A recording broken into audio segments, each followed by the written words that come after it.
a El Taller del Gnomo. Entras a estudiar diseño y no te topaste con la triste realidad de que estudias diseño y de alguna u otra manera no tiene nada que ver con lo que querías. Sí y no, o sea,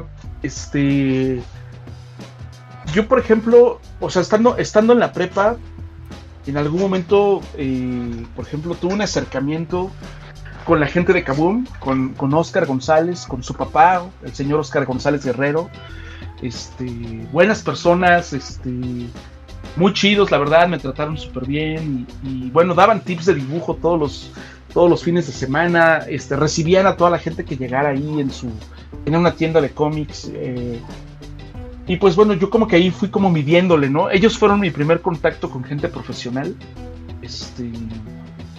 y pues bueno, fui como medio aprendiendo ahí algunas cosas, y ellos decían mucho eso, ¿no? Que en la carrera no te servía de nada, que lo mejor era enfocarte por completo a dominar tus habilidades, ¿no? Pero bueno, yo cuando entro en la carrera, por ejemplo, ahí sí, estaba todo este rollo de la gente que quería hacer diseño gráfico más en un tono de como, es que yo voy a ser un gran cartelista, ¿no? Es que yo voy a, y pues sí, por ejemplo, pues sí era así como que, ¿cómo que los cómics qué, no? Pero pues ahí pues ya fui conociendo a más personas. Yo no quité el dedo del renglón nunca. Entonces todo lo que yo aprendí ahí, la verdad es que yo lo iba sumando a esta idea que yo tenía, ¿no? Si de repente tenía una clase de fotografía, pues yo pensaba cómo eso me puede servir a mí y que sí sirve, ¿no? Claro, para hacer lo que yo soñaba con hacer. Y absolutamente todo lo que aprendí, pues sí buscaba encontrarle una aplicación en los cómics. Algo que tiene la carrera es que está bien chida, la verdad. Al menos en la UAM Azcapu estaba bien padre porque llega un momento en que empiezas a aprender a hacer cartel y dices, no mames, creo que voy a dedicarme mejor a hacer cartel, ¿no? Y en algún momento estás aprendiendo diseño editorial y dices, creo que el diseño editorial es lo mío. Y cuando estuvimos viendo como cosas multimedia y todo esto, creo que por allá va, ¿no? Fotografía. Y la verdad es que en todas estas áreas, la verdad es que sí destacaba, la verdad, o sea, modestia aparte, sí hacía en mis tareas, en mis trabajos y todo, pues sí hacía cosas bastante chidas, bastante dignas, más que dignas, o sea, sí sobresalía en general y todo me gustaba, o sea, todo lo que aprendía me gustaba y por momentos, pues como que sentía las ganas de mejor dedicarme a otra cosa, ¿no? Porque y aparte es tan diversa la carrera que sí me llamaba mucho la atención. Y tiene la particularidad la UAM Azcapu de que pues es una gran escuela con sus talleres, con sus salones, con sus maestros. Toda la parte de la teoría está bien choncha. En ese momento teníamos el mejor centro de cómputo de Latinoamérica. Una biblioteca poca madre. Y teníamos además algo que era increíble, es que teníamos talleres muy chidos. O sea, por ejemplo, teníamos para poder hacer prácticas de fotografía, el taller de fotografía era un edificio de 3 pisos. Wow. Donde en el piso de abajo era todo lo que es blanco y negro, para revelar, para hacer cosas ahí. En el segundo piso era más enfocado a la fotografía color, y había estudios de fotografía, pues para hacer ahí las prácticas de esto, ¿no? Teníamos, por ejemplo, la parte de tele, porque también aprendimos a hacer tele, y teníamos un estudio de televisión que podíamos usar los alumnos, ¿no? Y teníamos una máquina de offset en el taller de offset, una máquina de offset que funcionaba, ¿no? Muy grande la máquina de offset. Lo mismo pues en serigrafía, era un taller muy grande. Y así, bueno, como que en todas las áreas alrededor, muchas, por ejemplo, ahorita ya parecen ser como cosas de la era de los dinosaurios, ¿no? Por ejemplo, el taller de fotomecánica era donde sacabas tus negativos, ¿no? O tus positivos, dependiendo de lo que necesitaras, para poder hacer tus impresiones. Ahí podías acceder a ello y aprender cómo se usaban, ¿no? Cómo era. Ahorita todo lo que es fotomecánica, pues ya es algo que está prácticamente muerto, ¿no? O sea, no es algo que se use mucho, pues teníamos el taller de aerografía, un área gigantesca, ¿no? Para trabajar con el aerógrafo, ¿no? Para que pudiera haber, no sé, 60, 70 personas sentadas en un espacio grande, amplio, ventilado, y poder conectarte ahí tu aerógrafo a la línea de aire y poder ahí hacer tus prácticas, ¿no? Entonces los talleres que había ahí sí estaban impresionantes y pues estaba muy cabrón eso, ¿no? De que, no mames, aquí podemos grabar una película, ¿no? En el estudio de tele, ¿no? Aquí podemos hacer cosas. No sé, el área de edición estaba impresionante, ¿no? Cómo hacer edición de video a la antigüita, ¿no? Que vas como pues sí, como que recortando y pegando la película. Entonces era algo impresionante, la verdad. Y todo eso, pues era un montón de aprendizaje que estuvo bien padre. Yo en algún momento en la carrera iba como a la mitad, un poquito más allá de la mitad. Yo decía que yo iba a hacer de todo, ¿no? Yo voy a hacer cartel, yo voy a hacer esto, yo voy a hacer cine. Y de repente dije, ¿qué estoy haciendo, no? Pues si yo entré aquí porque mi idea era hacer cómics.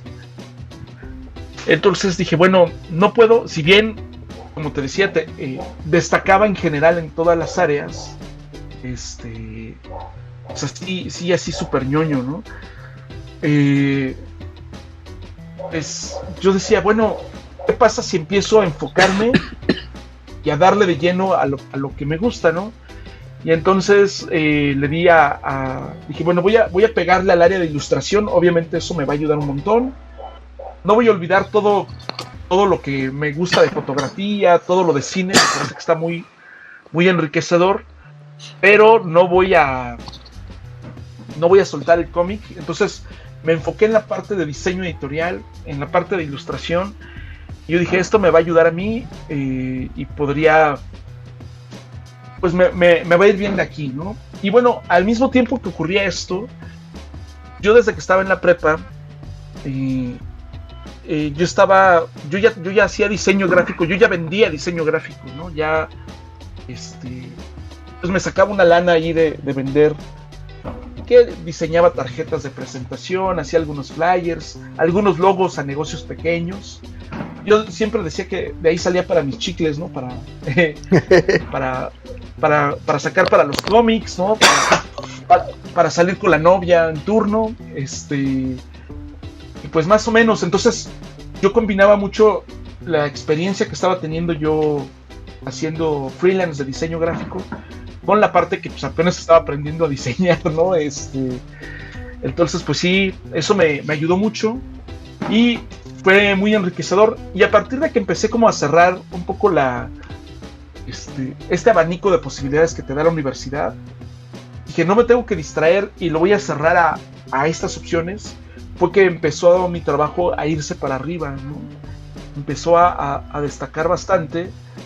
Y, o sea, antes estaba bien, ¿no? No sé, sacaba 9 siempre, ¿no? En todo, parejito 9. Pero en el momento en que me cerré a enfocarme en estas áreas, pues ya todas eran notas sobresalientes y pues ya todo iba muy encaminado a lo que quería hacer, ¿no? Y pues así se dio ese momento. Y yo a la par de todo esto, mientras estaba en la universidad, pues yo estaba explorando cómo estaba el mercado por fuera y pues sí veía que se estaba desmoronando, ¿no? Que se estaba acabando el rollo del cómic en México. Ya en línea pude ponerme en contacto con mucha más gente que estaba haciendo o había hecho historieta y empecé a contrastar las opiniones. Aquí te estoy hablando de finales de los 90, ¿no? particularmente en un foro de internet que se llamaba el Foro de Monos y Moneros. En ese momento lo administraba Yarena y Campillo, ¿no? Y ahí se juntaban todos, todo el mundo se entró ahí y todo el mundo se peleó ahí. Entonces, yo era más bien ahí como un observador de lo que ocurría, pero sí estaba tomando nota de todo lo que todo el mundo decía y lo que todo el mundo hacía o decía que hacía.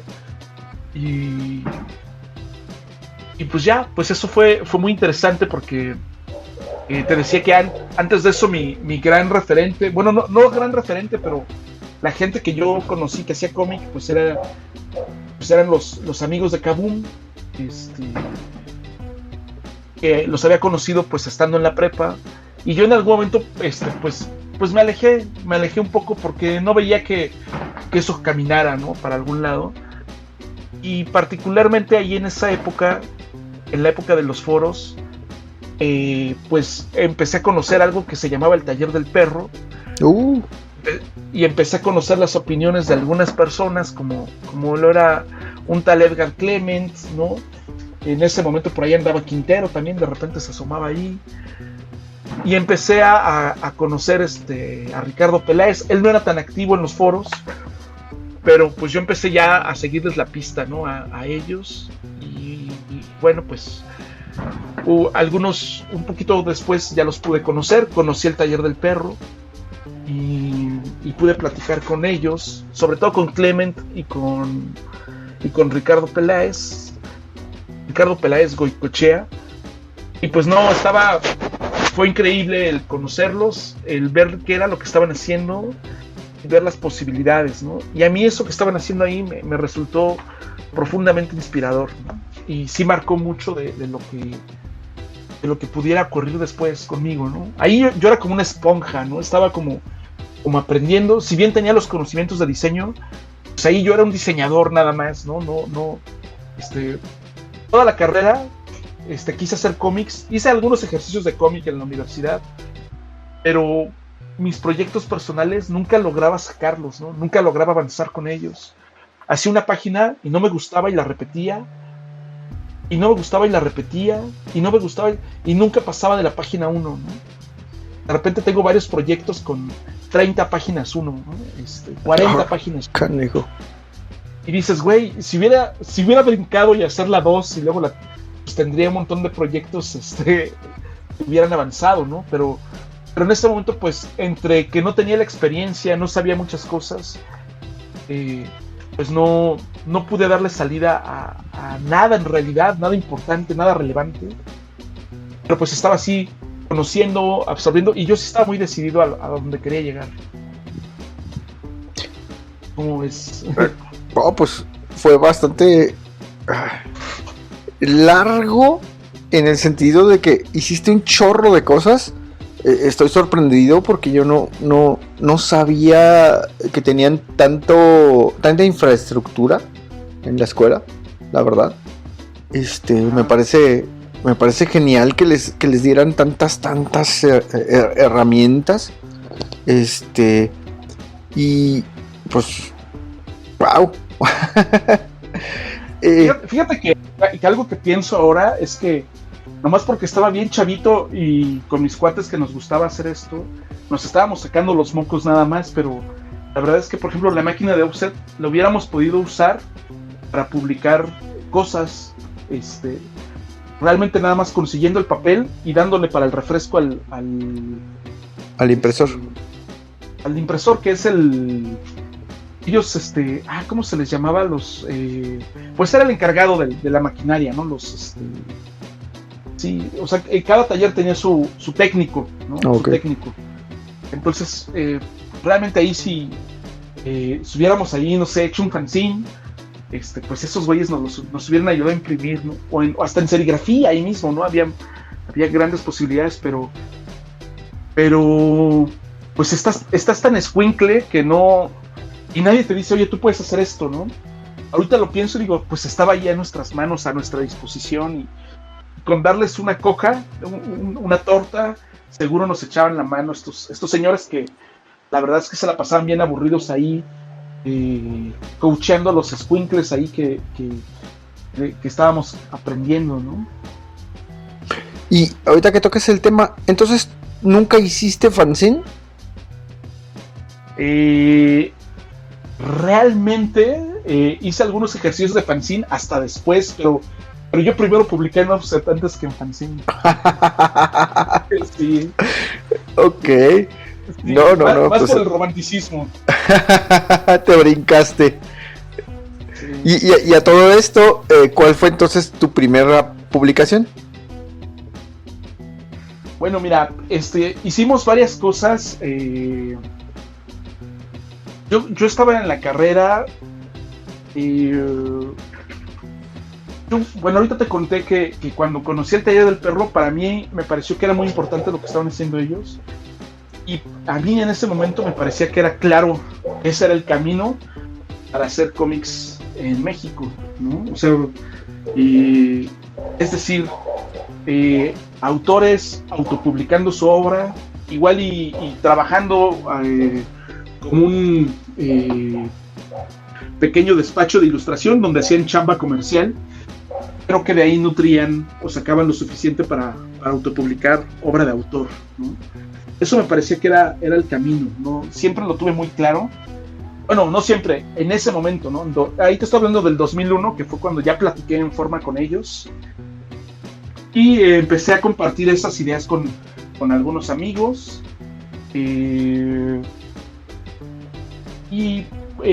Hicimos varios ejercicios. Por ejemplo, algo que hicimos fue que nos reuníamos cada semana y nos dejábamos como una tarea, ¿no? La siguiente semana vamos a traer un cómic hecho con una palabra al azar. A ver, tras esta palabra. Y entonces ya llegábamos la siguiente semana con esa palabra. Ahora vamos a hacer un cómic de 3 páginas, pero que con tal cosa, ¿no? Y era más como para estar tallereando ideas. Y hicimos muchas cosas así. Eso no se publicó.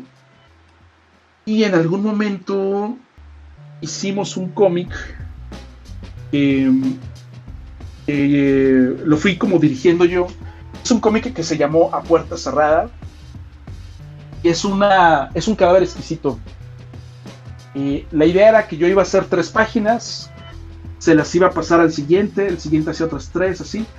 Y bueno, normalmente estos ejercicios, estos proyectos terminan en un absoluto desastre, ya que ahí pues todo el mundo tiene ahí los egos descontrolados y todo eso. Yo había visto ejercicios de eso en muchos lados, y por eso cuando yo propuse hacer eso, pues puse ciertas reglas para que justamente no desbocara en algo extraño, ¿no? Y bueno, pues avanzamos algunas páginas, algunas entregas, y entonces decidimos ya oficializar nuestro colectivo. Ese colectivo lo conformábamos 4 personas. Éramos en ese entonces el buen Tevin, ¿no? Esteban Saldaña, que ahorita está en Nostromo y La Fortaleza. Estaba también Valerio Vega. Y estaba también Serafina Allende del Agua, ¿no? Los 4 nos conocimos allí en la Guamas Capo. Y pues hicimos este proyecto. Y la idea primero fue, vamos a enviar este proyecto.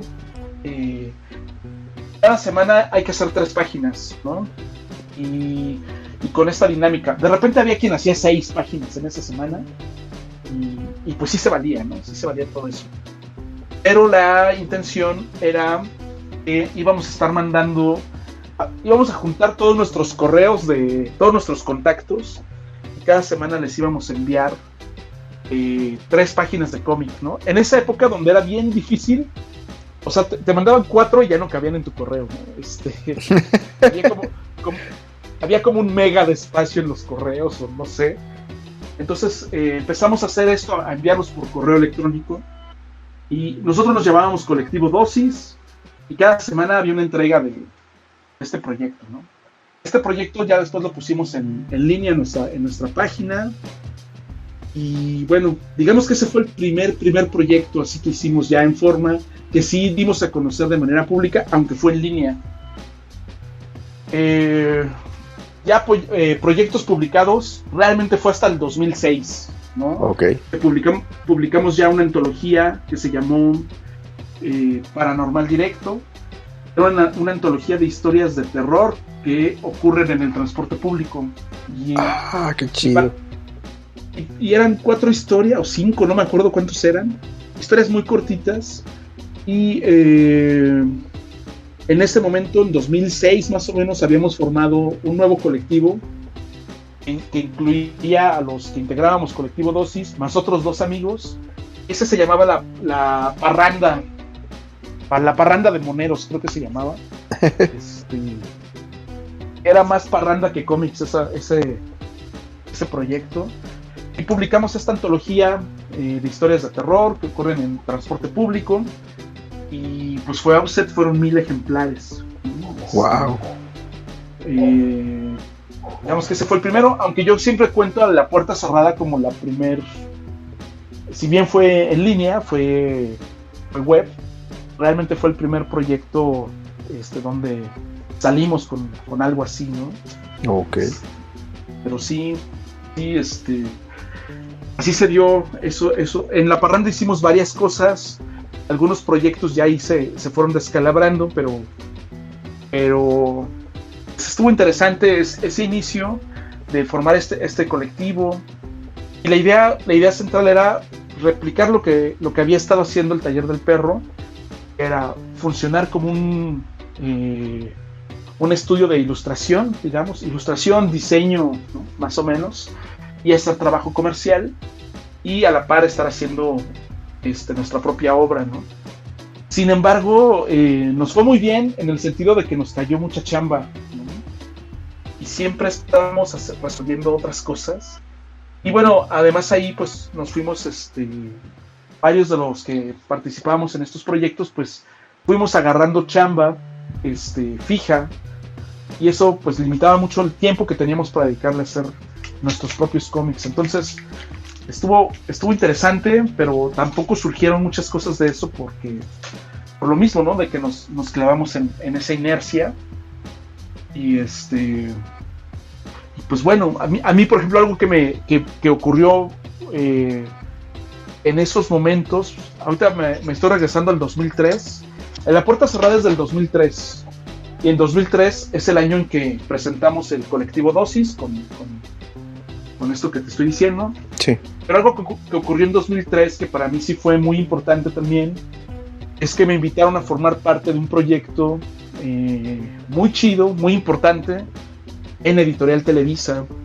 Este proyecto se llamó, no tenía nombre en su momento, pero básicamente me dijeron, necesitamos a un diseñador que haga ilustración y que también haga cómic. Entonces era como que mi perfil así por completo en el que yo había el que yo me había ido construyendo. Me dijeron, necesitamos a alguien que sea así, porque vamos a hacer una revista para niños. Y originalmente yo decía, no mames, ¿qué voy a hacer yo a Televisa, no? Guácala, ¿no?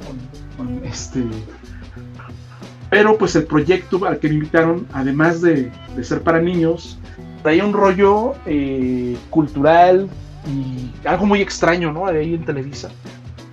Digamos que la revista estaba equilibrada entre lo cultural y lo cultural y cultural, educativo y una parte comercial, ¿no? Entonces había muy buen equilibrio entre esas dos cosas, y pues así entré ese proyecto. Ese proyecto se terminó llamando la revista Big Bang. Ok. Esa revista era una revista semanal que tenía un chingo de ilustración, que tenía un montón de cómics, y que bueno, pues me permitió estar ahí pues haciendo semanalmente una revista, ¿no? En el área de diseño, que prácticamente éramos los que llevábamos adelante la revista, ¿no? El director de arte era Omar Mijangos, el Milchangos, un gran amigo del cual aprendí un montón, y que pues sacamos este proyecto muy muy cabrón. El proyecto se fue retrasando Ahí me contrataron en 2003, a finales, pero el proyecto apareció hasta el 2005, a inicios. Oh, pues bastante tiempo. Sí, y bueno, lo chido es que a mí mi quincena nunca falló, ¿no? Todo muy bien.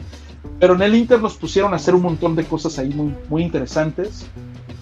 Gracias que han llegado hasta el final del podcast. Si les gustó el contenido, por favor, denos like, compartir, suscríbanse o pónganos un comentario en la plataforma donde nos escuchen para que podamos llegar a más personas. Muchas gracias. La voz y la producción de este podcast estuvieron a cargo de Adro, a un guión de El Piedra.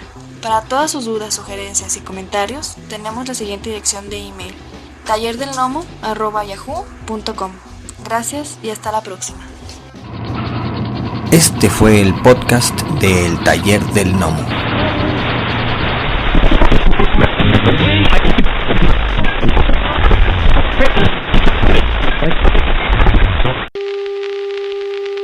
For the next 60 seconds, this station will conduct a test of the emergency broadcast system. This is only a test.